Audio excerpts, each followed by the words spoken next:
ଯାଦବ ବଂଶ ଧ୍ୱଂସ ହୋଇଯାଉ ଆଉ କୌଣସି କଥାରେ ପାଟି ଫିଟେଇବି ନାହିଁ। ହିନ୍ଦୁଙ୍କ ବ୍ରାହ୍ମଣ ଗୁରଙ୍କର ଏତେ ଦୂର ସାହସ ସେମାନେ ଆମକୁ ଅଭିଶାପ ଦେଇ ଚାଲି ଯାଇଥାନ୍ତେ। ଏ ବଳରାମ କେବେ ସାକ୍ଷ୍ୟ କରିନଥାନ୍ତା। ସବୁ ନଷ୍ଟ କରୁଛି ଆମର ଏଇ କୁସୁମିଆ ଅଣ୍ଟି ସୁନା ତ ଭେଣ୍ଡି ବଣିଆ ସହିତ କହଳ କରି କିମ୍ବା ଫଳ ଅଛି। ତୁମର ରାଗ ଶାନ୍ତ ହୋଇନାହିଁ। ଆରେ କୃଷ୍ଣ ତତେ କହିଲି ଚୁପ୍ ରୁହ। ଯିଏ এই ବିପଦକୁ ବରଣ କରିଛି ସେ କଥା ବୁଝୁ। ପିଲାମାନେ କଣ ଭୁଲ କରି ପକାଇଲେ ବୋଲି ଆମେ ଜାଣିବାର ନାହିଁ। ସେ ଭୁଲକୁ କିପରି ସୁଧାରିବା ସେଇ କଥା ଚିନ୍ତା କର ଭାଇ। କୃଷ୍ଣ ପିଲାମାନଙ୍କର କୌଣସି ଭୁଲ ନାହିଁ। ସବୁ ଭୁଲ ହଉଛି ତୋର। ଭାଇନା କିଏ କଣ ଭୁଲ କରୁଛି ସବୁଥିରେ ଦାୟୀ କରୁଛ ମୋତେ। ଦାୟୀ କରିବି ତ ଦାୟୀ କରିବି କାହାକୁ? ସବୁ କଥାରେ ଭାଗ ଲୋକ ଭଳି ମଜସ୍ତ୍ରୀ ହେଇଯାଉଛୁ।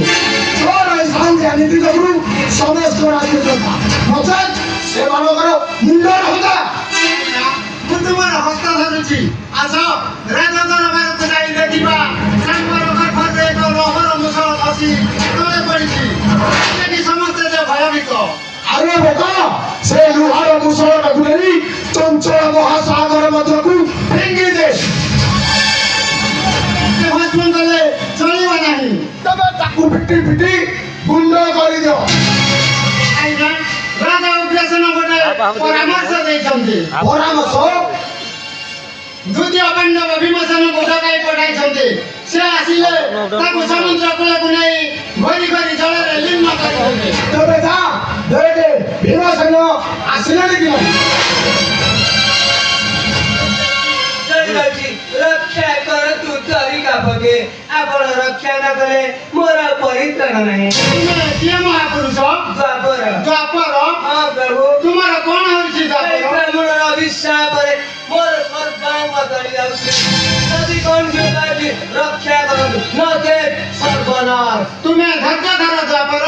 ଆମେ ଯେ ସେଇ ବ୍ରାହ୍ମଣ ଅଭିଶାପରେ ବିପଦଗ୍ରସ୍ତ। ମୋର ଧୈର୍ଯ୍ୟ ରହୁନାହିଁ ପ୍ରଭୁ। ଭୟଙ୍କର ଜ୍ୱାଳା। ତୁମେ ଧୈର୍ଯ୍ୟ ଧରିବାକୁ ହେବ ଦ୍ୱାପର। ଆରେ କପଟେ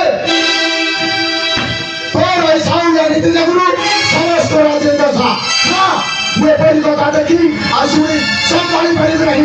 ଗୋଟିଏ ବ୍ରାହ୍ମଣର ଅଭିଶାପ ଗୋଟିଏ ଯୁଗର ସମାଜ ଏଠି ଦୟା ଧର୍ମ କ୍ଷମା ସବୁ ତ୍ୟାଗ କରି ଏଇ ଘଡ଼ି ଯାଇ ସେ ବ୍ରାହ୍ମଣ ମାନଙ୍କର କୁଳ ଉପାର୍ଜନ କରିବି। ତୁମେ ଜାଣିବାର ହୋଇ ଏତେ ଅଜ୍ଞାନୀ ହେଉଛ କାହିଁକି? ଯଦି ସେଇ ବ୍ରାହ୍ମଣଙ୍କର ମୂଳ ଉତ୍ପାଦନ ଘଟିବ ତେବେ ବ୍ରାହ୍ମଣ ଜାତି ରହିବେ କେଉଁଠି? ଚୁପ୍ ରହ କୃଷ୍ଣ। ଏଇ ଘଡ଼ି ଯାଇ ବ୍ରାହ୍ମଣ ମାନଙ୍କୁ ହତ୍ୟା କରିବି। ତାଙ୍କୁ ହତ୍ୟା କରନା। ଆରେ ଚକ୍ରୀ ତୋର ଚକ୍ରାନ୍ତ କେହି ବି ବୁଝିପାରିବେ ନାହିଁ। ଯା କଣ କରୁଛୁ କରେ। ମୁଁ ତୋର କୌଣସି କଥାରେ ପାଟି ଫିଟେଇବି ନାହିଁ। ଆହ ମୁଁ ତୋର କୌଣସି କଥାରେ ପାଟି ଫିଟେଇବି ନାହିଁ। ଖୋଲି କରି କୁହନ୍ତୁ ପ୍ରଭୁ ସତେ କି ମୋର ଶେଷ ସମୟ ଆସି ପହଞ୍ଚି ଗଲାଣି। ଓ କି ଅସହାୟ ଜ୍ୱାଳା। ଶୁଣ ଦ୍ୱାପର ତୁମର ଯୁଗ ସମାପ୍ତିର ସମୟ ହୋଇ ଆସିଲାଣି। ଆଉ କିଛି ଅଳ୍ପ ଦିନ এই ମର୍ତ୍ତ୍ୟର ଅବସାନ କର। ପରେ ତୁମେ ଲୀନ ହୋଇଯିବ। ଏ ଗୁପ୍ତ ତଥ୍ୟ କାହାରି ସମ୍ମୁଖରେ ପ୍ରକାଶ କରିବ ନାହିଁ। ଜୟ ଜୟ ପ୍ରଭୁ।